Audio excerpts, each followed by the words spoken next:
Er gilt als Veteran des Neurolinguistischen Programmierens, Robert Dilts. Schon bei der Begründung der Kommunikationsmethoden vor 40 Jahren war der Amerikaner dabei. Zeit seines Lebens hat er sie weiterentwickelt.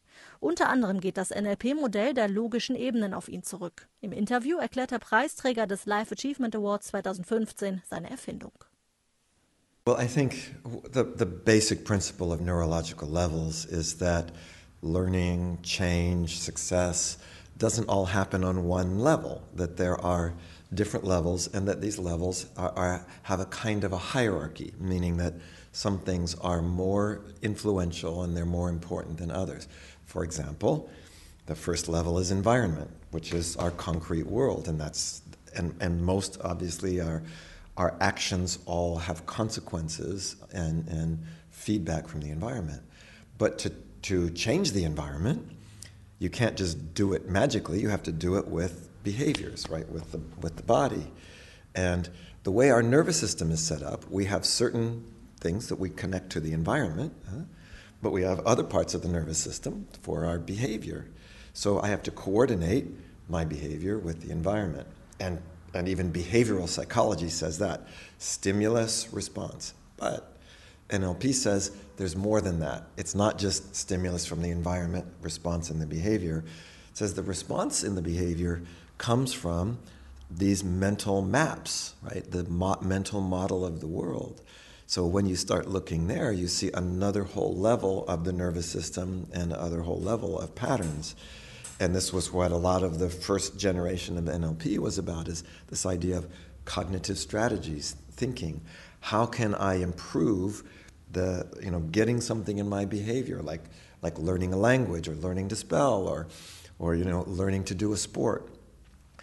But then we began to realize that you can accelerate these strategies, or you can block them from another level of programming, which would be beliefs and values, which are not so much cognitive. The beliefs and values are a different part of the brain. I mean, literally, that's why they're called neurological levels. They're not just logic, they're actually different functions of the brain. And so that our beliefs and values form our motivations, which is different than our strategies, right? What makes me want something is very different than knowing how to do it. So we say, the environment is about where, when, it's time and space. Behaviors are about what. Well, what do you do, and what do you do to succeed? Capabilities are about how. How do I guide and choose which behaviors? Then beliefs and values are about motivation. Why? What's important? What are the priorities? Where to focus? What to stop? What to say to go to? And then if you add all of those together, you get to another level that we would call identity. Who? And a who, right? Any particular identity, if we start to define that identity, for example, let's say you take the identity of a trainer, well, a trainer will have certain obvious values, right? If I don't value learning, I'm not going to be a trainer, right? If I don't value teaching, and if I don't know how to teach, right, and etc. So identities are sort of a bigger, if you sort of think of them as these bigger and bigger containers. My identity contains a whole set of beliefs and values. Each belief and value is related to a whole set of capabilities. Teaching, if I value teaching or learning, well, there's a lot of capabilities about learning, and then each capability generates a lot of behaviors. And then finally, we would say that, and think, one of the ways I like to think of this idea of the neurological levels is that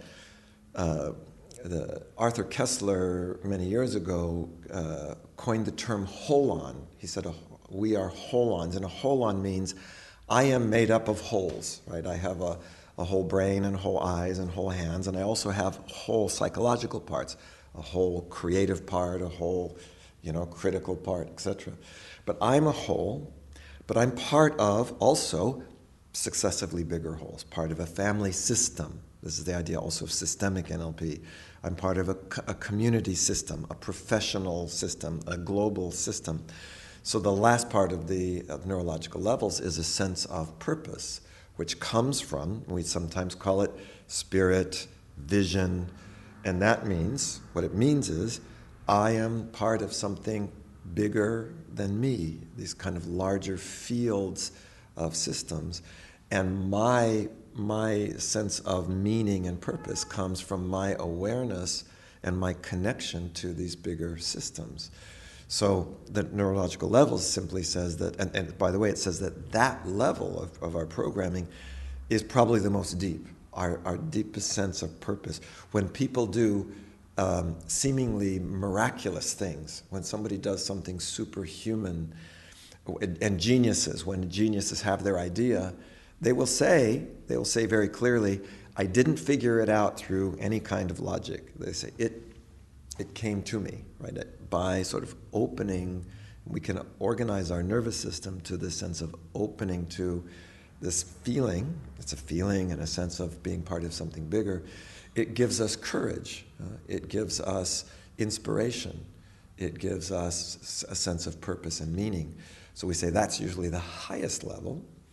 But then to bring that down into something very concrete, you're going to come down identity, belief, capability, behavior, environment. So and the key to having a very successful life, and it also is true for a company has an environment, it has behaviors, capabilities. All systems have the same kind of structure. And successful systems are those that are aligned.